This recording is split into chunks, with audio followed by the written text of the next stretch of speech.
Ce geste vous paraît peut-être anodin, mais pour que l'ampoule commandée par cet interrupteur s'allume chez vous, cela a nécessité toute une installation électrique. 1,6 million d'immeubles en France sont raccordés à l'électricité. Cette dernière est acheminée au pied des immeubles jusqu'à un point de raccordement réseau. Elle passe ensuite dans ce que l'on appelle une colonne montante, protégée par une gaine technique. Un distributeur d'étages permet de dériver l'électricité sur chaque palier. Les appartements ont ensuite chacun un compteur et une installation électrique individuelle. Parfois, si ces colonnes montantes sont anciennes, elles peuvent présenter un risque. Les risques sur les colonnes montantes vétustes, c'est d'abord un risque d'incendie. Vous voyez qu'il y ait des court-circuits avec un gainage en bois. Il y a aussi des câbles avec des revêtements en coton. Vous voyez, alors ça, c'est historique. Et de plus, les usages de nos habitants évoluent. Et le besoin en électricité est plus important peut-être qu'à l'origine de la confection de la colonne. Donc il est important de toute façon de regarder ces colonnes-là et d'examiner leur état et éventuellement leurs besoins d'évolution. Des accidents sont déjà survenus dans des immeubles suite à des départs de feu sur des colonnes montantes. Pour des raisons de sécurité, se pose donc la question de l'état actuel de ces colonnes montantes sur le parc immobilier français, qui se divise entre les bailleurs sociaux et les propriétaires privés. On ne connaît pas l'état général des colonnes sur l'ensemble du parc français, mais comme le parc social est plus récent en moyenne que le parc privé et réhabilité très régulièrement, on peut penser que l'état des colonnes électriques sur le parc social est en meilleur état que sur le parc privé. Un avis modéré par Pleine Commune Habitat. Nous avons un parc donc de 18 500 logements, mais on a 50% du parc qui est antérieur à 1970. Donc on a un parc à 50% qui est relativement vieillissant puisqu'il varie entre 50 et 70 ans. Les colonnes ne sont pas forcément en très bon état. D'ailleurs, c'est ce qui a relevé le diagnostic qu'a effectué le CIPEREC il y a 3 ans. Il a fait à peu près 200 diagnostics et 26% des diagnostics qu'il a fait, il a recensé qu'on avait quand même des colonnes dangereuses. Donc colonnes dangereuses, ça veut dire risque d'incendie ou voilà, risque d'incident majeur. La rénovation des colonnes montantes électriques représente un enjeu de sécurité important. Mais qui doit assumer le coût de ces travaux ? Les copropriétaires d'immeubles par le biais de leurs syndics et les bailleurs sociaux ? Ou le concessionnaire en charge de la distribution publique d'électricité, à savoir Enedis, filiale d'EDF, sur 95% du territoire ? Le CIPEREC est ce qu'on appelle une autorité concédante de la distribution d'électricité et à cet égard, il contrôle le service public d'accès à l'électricité. On a été saisi par un certain nombre de cas de débats sur qui devait entretenir les colonnes montantes. Est-ce que c'était les propriétaires privés ou est-ce que c'était notre concessionnaire sur la majorité de notre territoire, c'est-à-dire Enedis. On est même arrivé à un certain nombre de cas où il y avait des refus de raccordement à l'électricité parce que les colonnes montantes n'étaient pas rénovées. Donc c'est un sujet important, structurant, personne ne peut vivre sans électricité et porteur d'enjeux financiers très très forts. Nous, on s'est toujours opposé au niveau de PSH à réaliser des travaux, considérant que c'était aux concessionnaires, donc à Enedis, de faire ces travaux. Ils sont intervenus en urgence sur des colonnes. Sur ces interventions en urgence, ils nous ont adressé un courrier en nous disant qu'ils avaient fait une réparation provisoire, mais que nous, on se devait de faire la rénovation complète de la colonne. Et nous, à chaque fois, on a répondu en disant non, nous, on n'est pas propriétaire, c'est vous le propriétaire, c'est à vous de faire la rénovation complète. Donc voilà. Ce qu'il faut savoir, c'est que la rénovation d'une colonne montante, en moyenne, c'est 20 000 €. 20 000 €, c'est une somme importante pour les copropriétés. Il a existé des contentieux entre des bailleurs et les gestionnaires de réseau essentiellement sur la prise en charge financière des travaux, soit de modernisation, soit de modification des colonnes électriques. Pour trancher la question, un vaste débat juridique a vu le jour, qui s'est achevé le 23 novembre 2018 avec le vote de la loi Elan. Pour bien comprendre l'évolution de la législation, il faut remonter le temps. Avant la Seconde Guerre mondiale, la responsabilité de l'entretien des colonnes montantes variait d'une propriété à une autre en fonction de cahiers des charges de concession. Mais en 1946 est votée la loi de nationalisation de l'électricité et du gaz. Alors, c'est là où ont commencé les difficultés, parce qu'en application de cette loi est intervenu le 8 novembre 1946 un décret d'application qui n'a concerné que les colonnes existantes.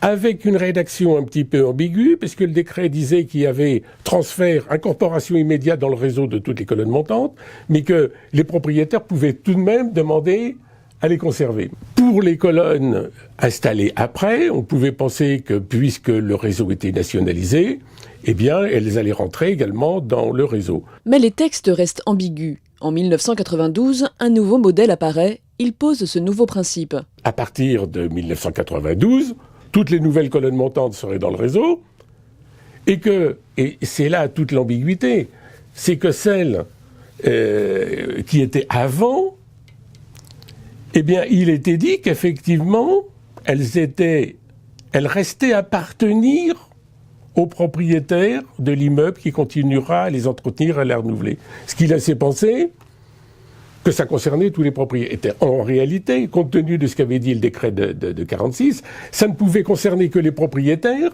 qui avaient demandé expressément à conserver leurs colonnes montantes. Autre ambiguïté, si le texte prévoyait que les propriétaires pouvaient abandonner leurs colonnes montantes aux gestionnaires du réseau, il n'était pas précisé s'ils pouvaient le faire sans remise en état préalable.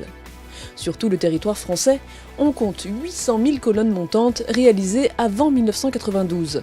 Si le nombre est difficile à estimer, elles pourraient être 300 000 à présenter un danger potentiel. Un enjeu sécuritaire important, mais aussi financier.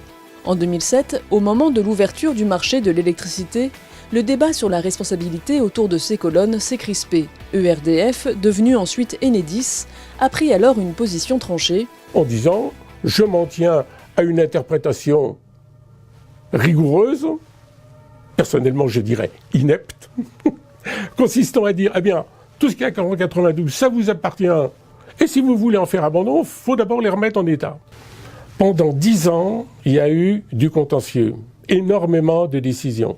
Il y a même eu, au total, une vingtaine de décisions de cour d'appel. La jurisprudence, au départ, était plutôt favorable à Enedis, puis au fur et à mesure, on a réussi à convaincre les tribunaux, et ça a évolué. Cette évolution a continué surtout au début de l'année 2018, puisqu'il y a eu un peu en série plusieurs décisions favorables des cours administratives des cours d'appel, notamment à Paris, à Aix-en-Provence, et que les affaires ayant été portées devant la Cour de cassation, au dernier moment, alors que la Cour de cassation allait se prononcer, EDF a retiré son pourvoi, ayant l'air de reconnaître implicitement que sa position était peut-être pas si forte que ça, et qu'ils allaient peut-être s'exposer à une décision qui allait remettre en cause toute leur position.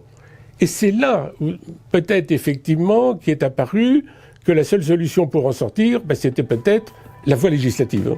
Après la promulgation de la loi du 17 août 2015 relative à la transition énergétique pour la croissance verte, 3 années ont encore été nécessaires pour parvenir à l'adoption le 23 novembre 2018 de la loi Elan. Cet amendement est d'un sujet que vous connaissez bien, qui est le sujet des colonnes montantes.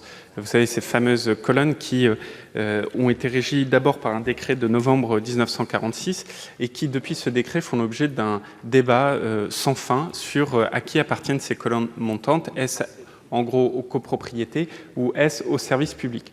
Par cet amendement, on veut restabiliser le cadre juridique en disant que le sens de la loi dès 1946, c'était que ces colonnes montantes appartenaient au réseau public et non aux copropriétés. Et donc, par les dispositions de cet amendement, on permettra le transfert de toutes les colonnes montantes au réseau public. Les copropriétés qui sont actuellement propriétaires de leurs colonnes et qui souhaitent rester propriétaires pourront le signaler dans un délai de 2 ans. Deuxièmement, on définit les conditions de transfert ultérieures au réseau public des colonnes montantes dont les copropriétés auront choisi de rester propriétaires. Et troisièmement, on s'assurera un règlement pérenne du sujet en intégrant automatiquement toutes les nouvelles colonnes montantes au réseau public. Ça va permettre de lever les difficultés qu'on pouvait avoir en cas d'incident ou de volonté de modification pour savoir à qui appartenait cette colonne et qui pouvait intervenir sur cette colonne. À partir du moment où une colonne montante est considérée sans ambiguïté comme étant dans le patrimoine public, son entretien revient au gestionnaire de réseau, au gestionnaire de la distribution d'électricité, la plupart du temps Enedis, qui est financé par ce qu'on appelle le TURP, qui est un tarif fixé nationalement pour entretenir l'intégralité de ces ouvrages. Ça veut donc dire qu'à partir du moment où les colonnes montantes sont dans le patrimoine public, elles sont financées par la solidarité nationale. C'est la péréquation nationale de l'électricité qui joue. Dans les années 30, après-guerre, la péréquation nationale a servi avant tout à financer le développement de l'électricité sur l'ensemble du territoire, dans une logique d'aménagement du territoire. La loi Elan permet un retour des choses, c'est-à-dire qu'on a des centres-villes très urbanisés qui ont vieilli, dans lequel il y avait des travaux à faire sur les colonnes montantes, et la logique du système électrique est préservée, c'est-à-dire que l'intégration des colonnes montantes sans discussion possible dans le patrimoine public permet à la péréquation nationale de jouer à plein, et donc d'avoir un flux qui revient également vers les centres urbains. Les bailleurs sociaux, comme les propriétaires privés, peuvent donc dès à présent notifier aux gestionnaires du réseau l'abandon de leurs colonnes montantes. Pendant cette période intermédiaire, nous, ce qu'on dit aux copropriétés, si vraiment il y a un problème de sécurité, si vous voulez faire engager des travaux de rénovation, dans ce cas, ce que vous pouvez faire, c'est voter en Assemblée Générale le transfert et envoyer un courrier à Enedis en disant que vous voulez anticiper le délai de 2 ans et que vous voulez effectuer ce transfert de suite. Et ça, c'est quelque chose que tout le monde peut faire. Par contre, il faut que les instances des bailleurs délibèrent en listant bien l'ensemble du patrimoine concerné, et ils doivent saisir le concessionnaire pour, d'une manière officielle, en leur disant nous, on rétrocède l'ensemble des colonnes dès la saisie du courrier officiel qu'on pourra faire auprès d'Enedis. Et aujourd'hui, moi j'invite mes collègues à s'intéresser de près à ce sujet, à solliciter les copropriétés, les bailleurs sociaux, pour leur indiquer ce que cet article de la loi Elan permet, à savoir le transfert immédiat de la responsabilité et donc aussi des coûts d'entretien à charge d'Enedis et plus du tout à charge des copropriétaires. Donc je crois qu'il faut être très actif et accélérer ce transfert. Évidemment, partout il y a des risques parce que les colonnes montantes sont anciennes, mais c'est vrai plus généralement sur l'ensemble des copropriétés. Les autorités concédantes, en tant que syndicats, sur des thématiques très précises, ont un avantage, c'est que nous veillons, nous, à l'intérêt général. À l'intérêt général à la fois des mairies, des adhérents, mais aussi à l'intérêt général des citoyens qui sont confrontés à des risques dans un certain nombre de situations. Et le débat qui vient d'avoir lieu est la conclusion d'un travail opiniâtre du CIPEREC depuis un certain nombre d'années dans le cadre du pôle énergie avec d'autres collègues. Et le résultat est là, c'est que tous ensemble, nous avons réussi à faire bouger quelque chose qui était gelé depuis 1946, ce qui est une performance en fait. Et maintenant, nous allons avoir enfin une situation beaucoup plus simple à gérer, puisqu'il n'y aura qu'un seul interlocuteur pour à la fois entretenir, mais aussi réaliser ces colonnes montantes, ce qui est un plus pour tout le monde. Pour plus d'informations sur la question des colonnes montantes électriques, rendez-vous sur le site du CIPEREC.